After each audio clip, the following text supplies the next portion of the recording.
You guys know what time it is. Get strapped in and ready for some good times. This is the Blowed Out Podcast. What is up, everybody? It is I, your favorite fatty with a natty, coming to you from northern Utah, as always, where the snow has finally shown up. I cannot say that I am super happy about Mother Nature's decision to finally show up, although we did need the water, but my joints would prefer that it stayed in the mountains. That's just me, but could be worse. Could be several feet, which apparently is a thing in some parts of the country and world.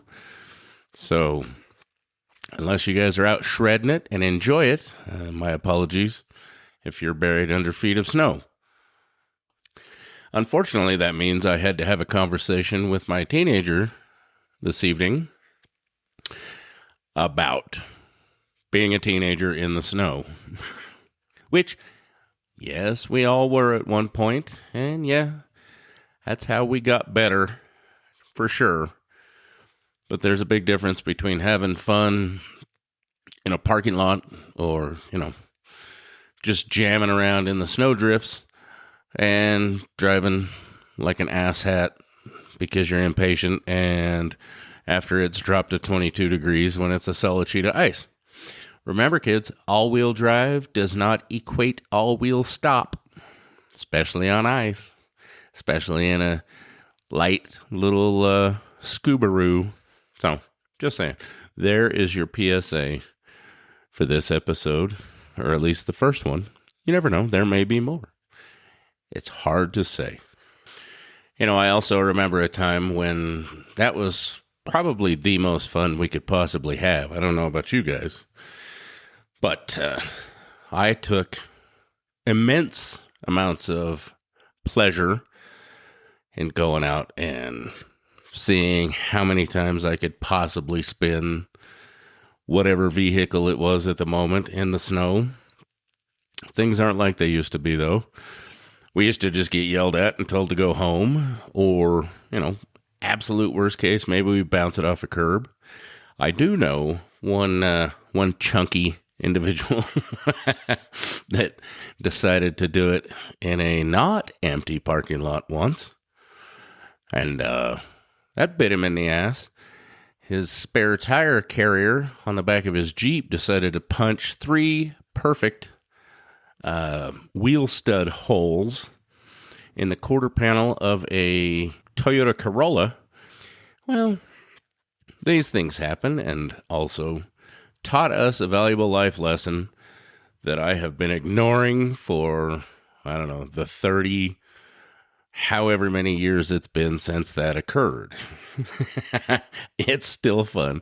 I still love turning off the traction control and swapping ends recreationally in whatever I happen to be driving. But gotta remember to do it safe, kids. Nobody wants that on their insurance, and God forbid anybody plow into someone else while they're trying to have fun. It still brings back fond memories, though.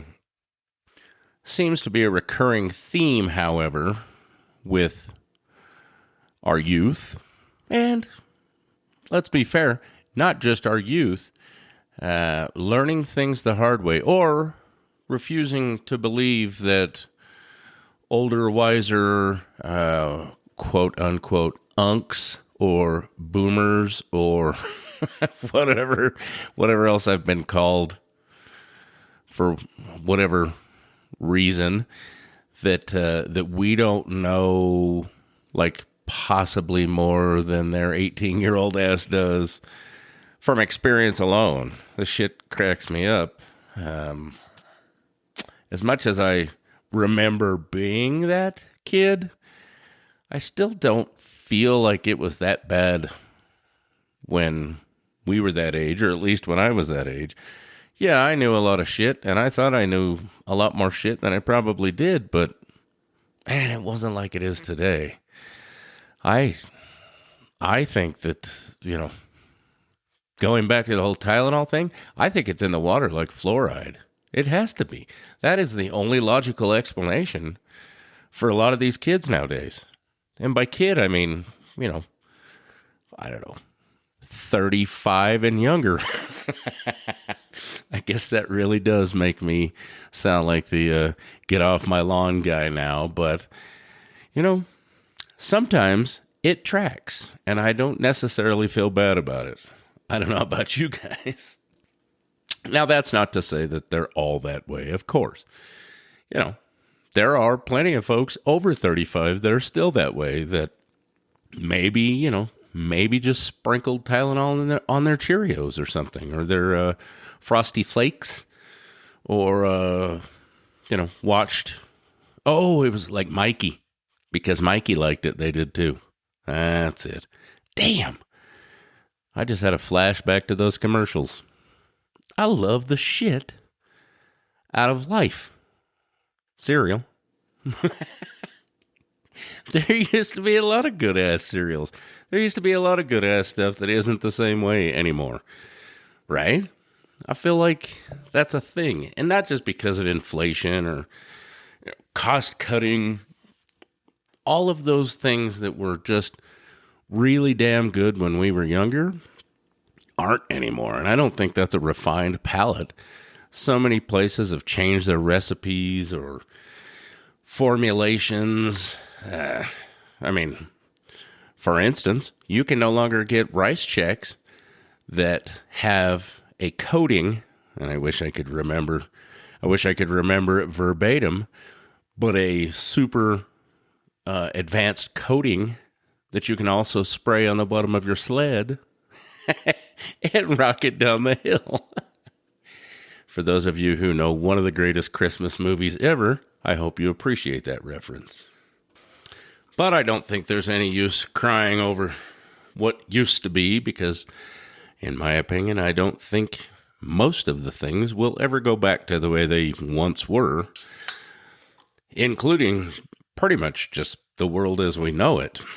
I could be wrong, but I would like to think that hopefully I'm wrong, but I just don't see that happening. Apparently, much like every other week that we talk, we are on the cusp of another war. Christ. Isn't that pretty much just daily, weekly at least? I don't know.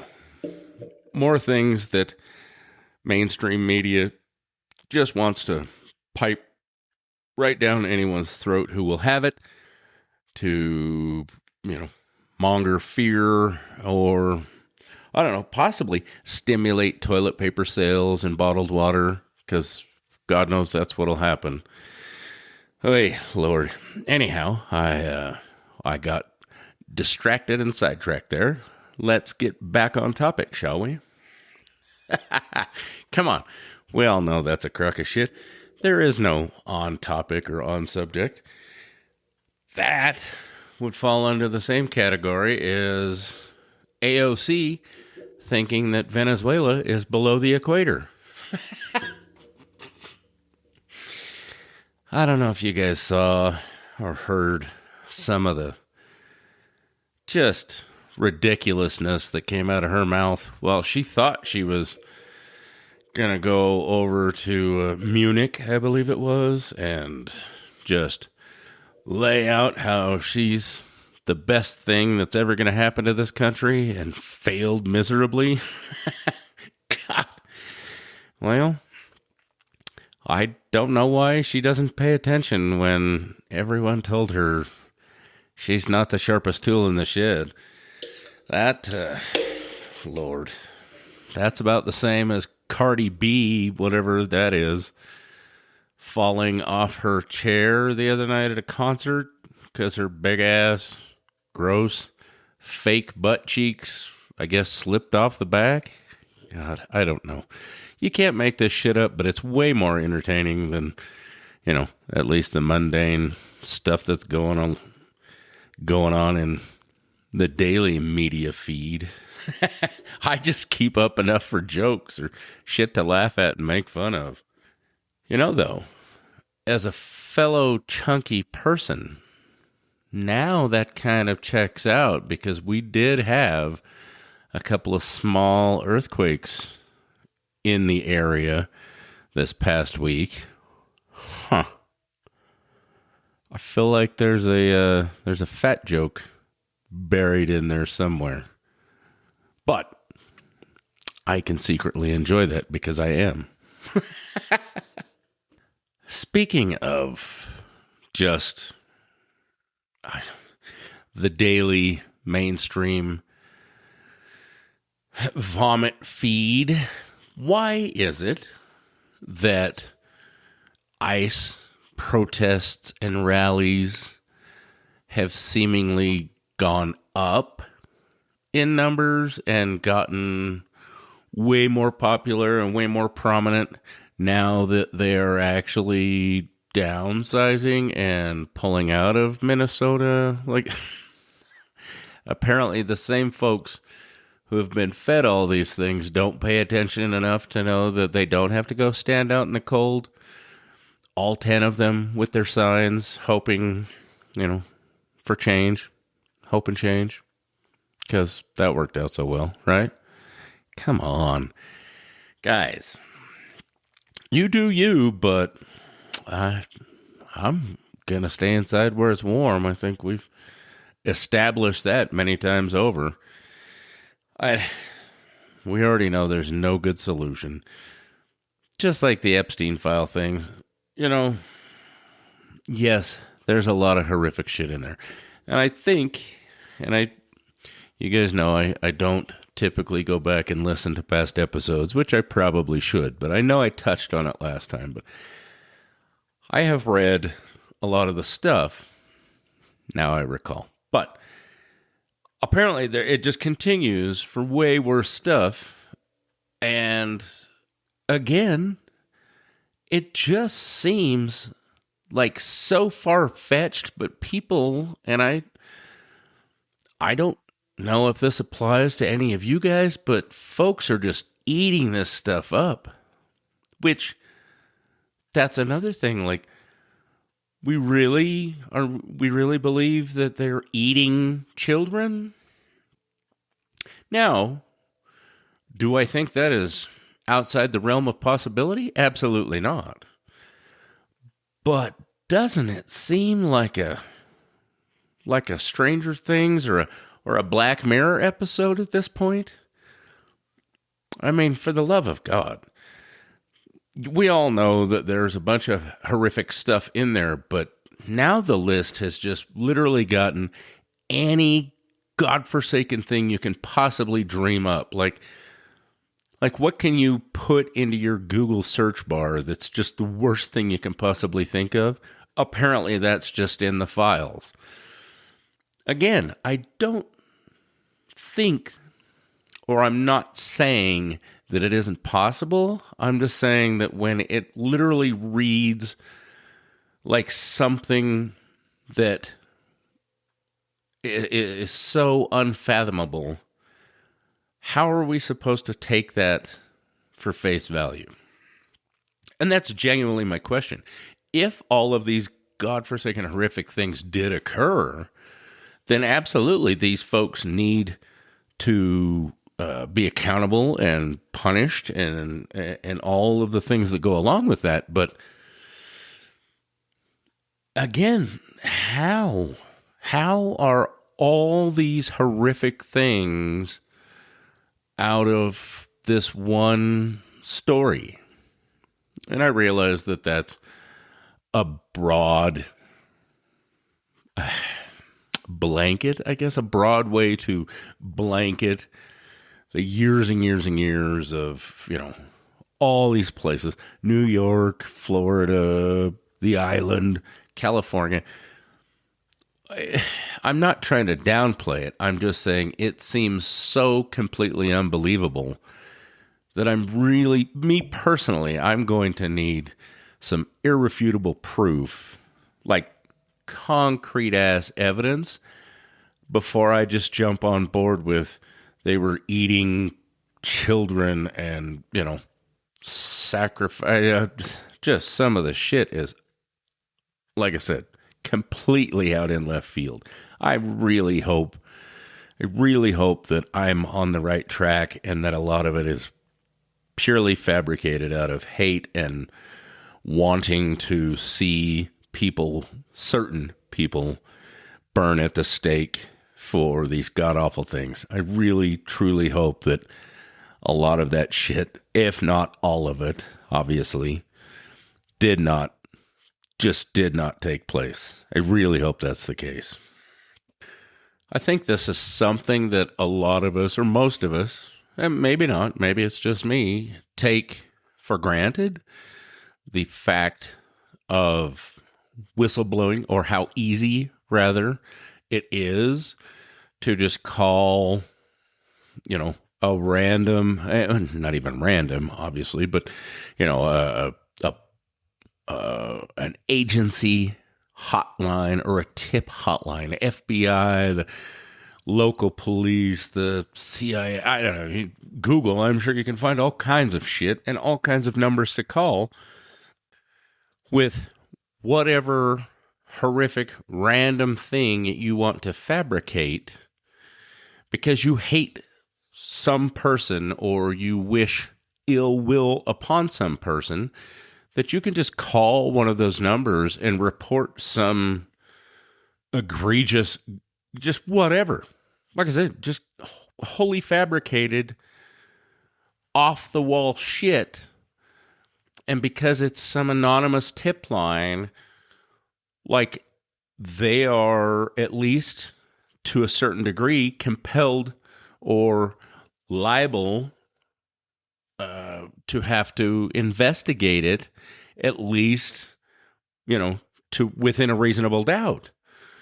And the reason that I can say that with some sort of conviction is many, many years ago, and for those of you who have been with the show or know me personally, know that, and I've talked about it before, so if you're new, sorry, I've mentioned it many times in the past. If you're not new, you already know, but I have been raising my 2 kids since they were babies. They're not biologically mine. Once upon a time when they were very young, and it was still like a, shall I say, hated fact that I was raising these kids as my own. One of what I assume, and of course, that's the really shitty part about any of these allegations, is none of the truth ever comes out. I never get to bitch slap my accuser when it's false.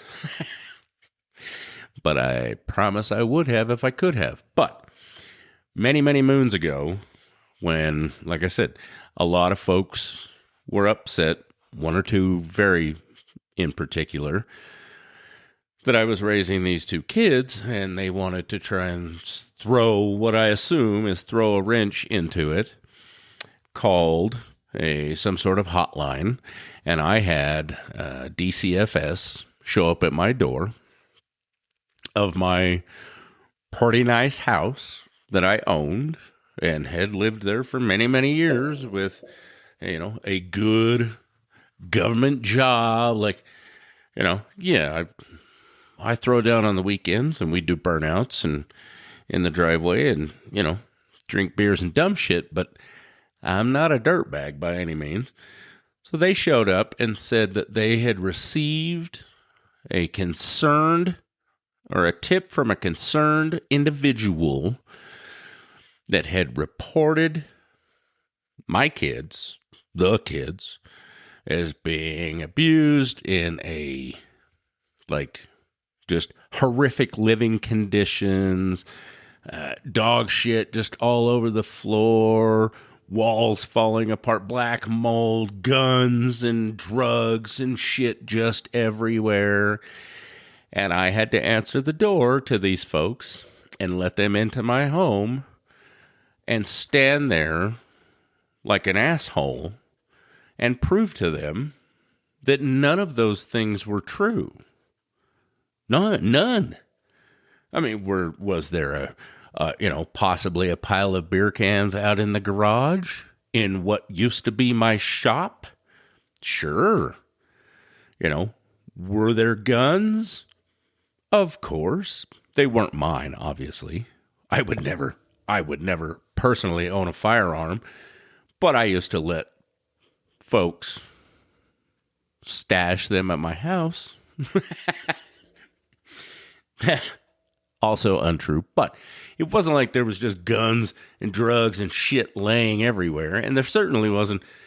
The walls and floors and everything certainly weren't covered in dog shit, and the kids weren't being abused. None of the allegations that they were standing in my living room with were true at all.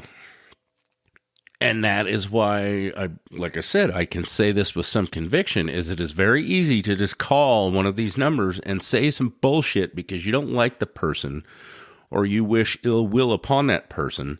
And then that person then has to try and justify it.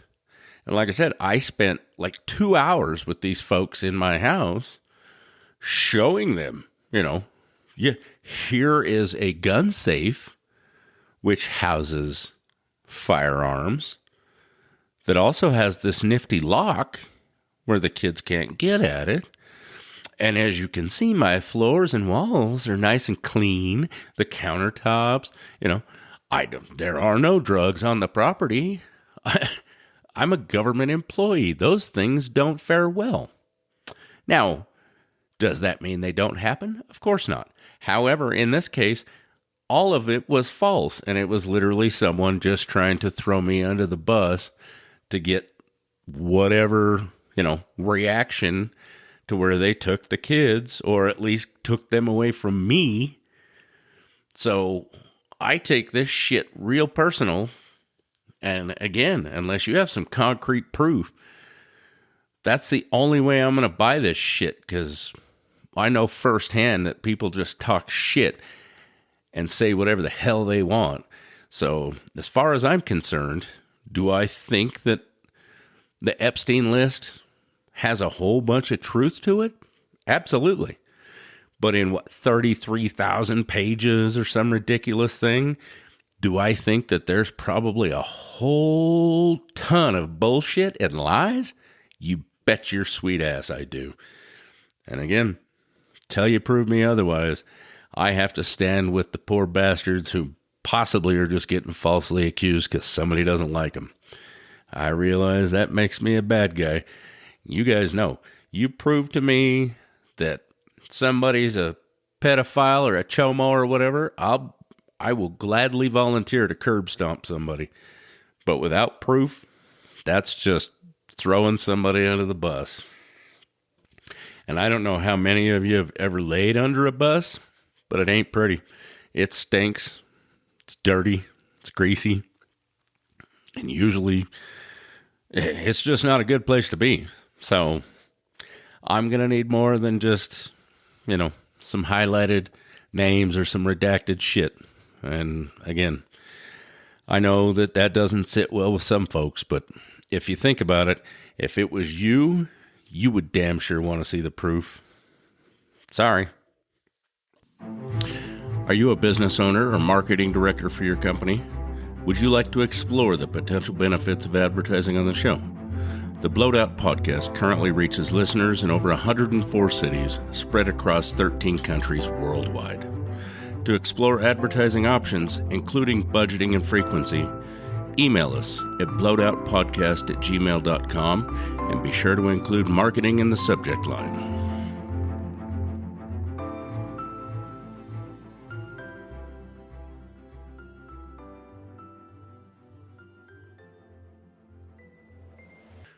The really sad part to all of that is that nowadays, or at least recently, obviously, anyone who doesn't just immediately jump on board with, they're pedophiles and the big orange meanie is a pedophile and we should just grab our pitchforks and get to it. Sadly, if you don't jump on board with that, or if you have anything to say that isn't in line with that, then you are automatically protecting pedophiles or protecting chomos, or you're somehow a sympathizer. I I don't see it that way. I see it as, once upon a time, and I realize that, again, this goes back to the, things used to be better than they are now. Once upon a time, folks were innocent until proven guilty. Sadly, we all know that the system is so severely broken that it is now guilty until proven innocent. I wish that wasn't the case, but it is. And sometimes, rightfully so, but not all the time.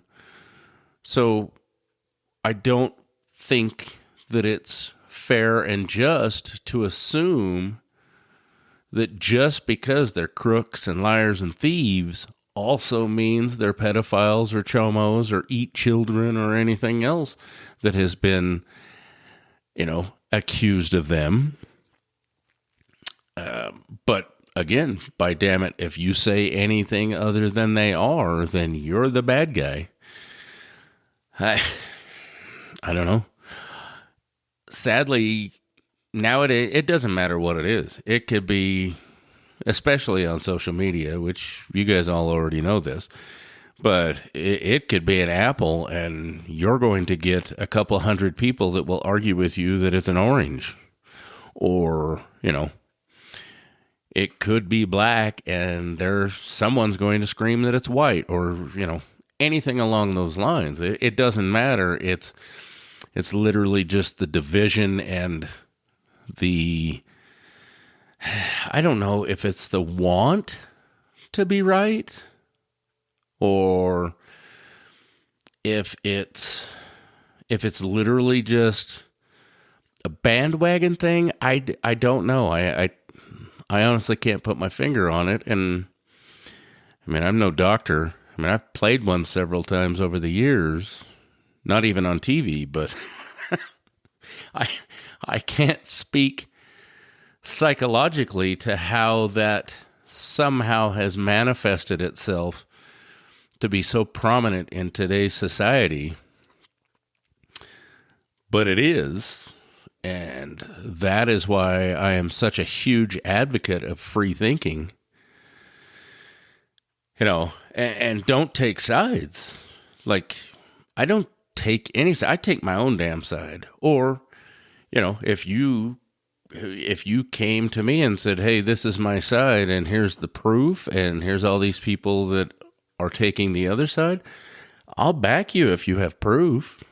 And they don't. Like, it's a weird, crazy, honestly, not even weird. It's crazy how willing folks are to grab their pitchforks and torches without ever even second guessing anything.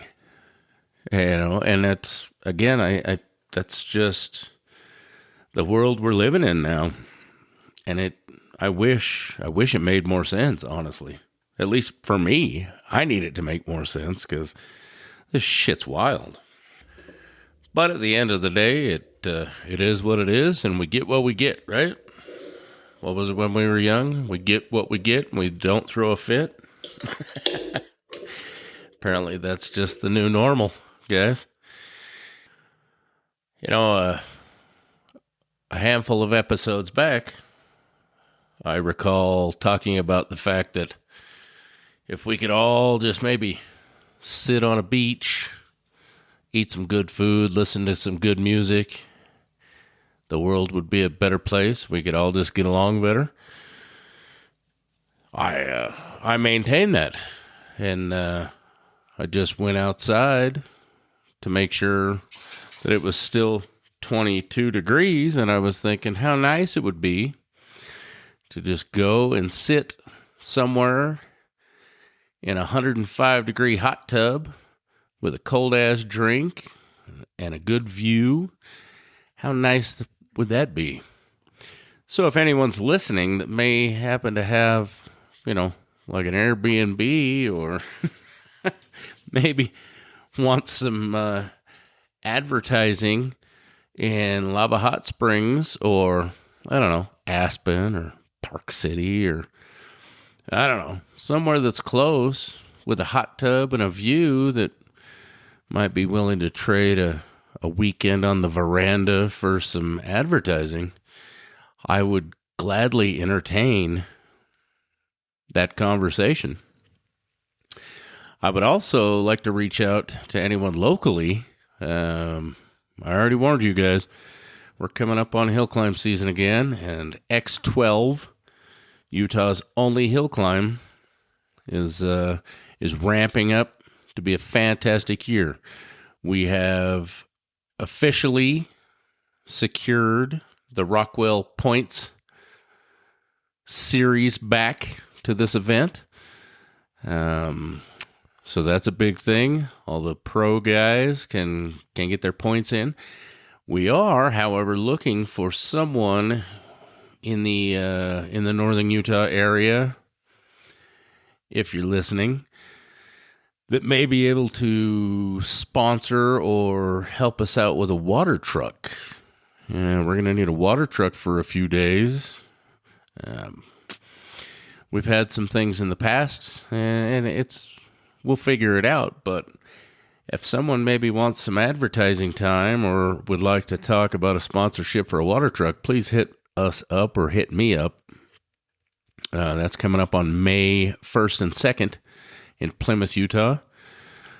It's sure to be a great time, guys. I hope anyone that loves motorcycle hill climbs and used to love Widowmaker will join us. It's guaranteed to be a riot. Again, anyone who would like some advertising time on the show, please hit us up. I have to go through this whole list. You guys know the drill.